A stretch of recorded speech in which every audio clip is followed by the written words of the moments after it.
Okay, so problem 5. So let f from R to R be defined as fx equal to 10x plus 7. Then find the function g from R to R such that g compose f equals to f compose g equals to IR.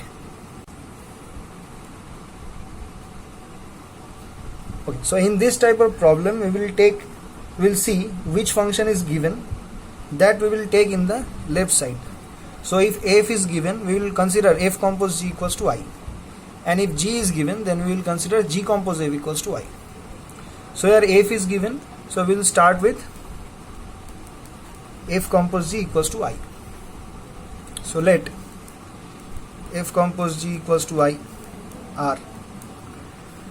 Then what we have, f compose g of x equal to IR of x.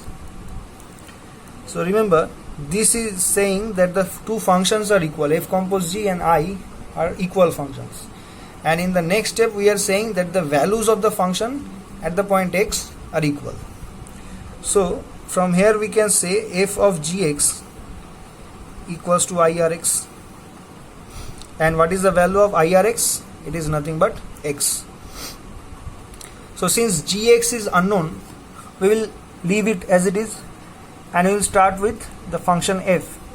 So what is f? It is 10x plus 7. So f of gx will be 10 into gx plus 7, and it is equal to x.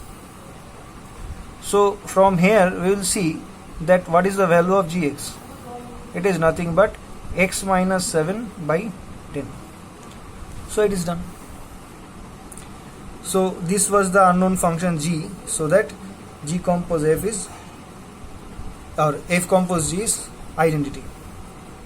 Now see carefully, whose condition is this? G compose f equal to identity and f compose g equals to identity.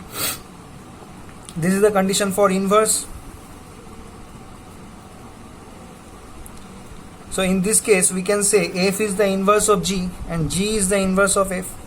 So from here we can also write f inverse x equal to x minus 7 by 10. So this is another procedure to find the inverse of a function. If it is given that the function is invertible, then we can start with this condition and see whether we can find the inverse function like this. So if f is given, we will assume that g is the f inverse, then we will consider f compose g equals to identity, and in this manner we can find the function gx, and that is nothing but the inverse of f. So this is another procedure to find the inverse function using compositions.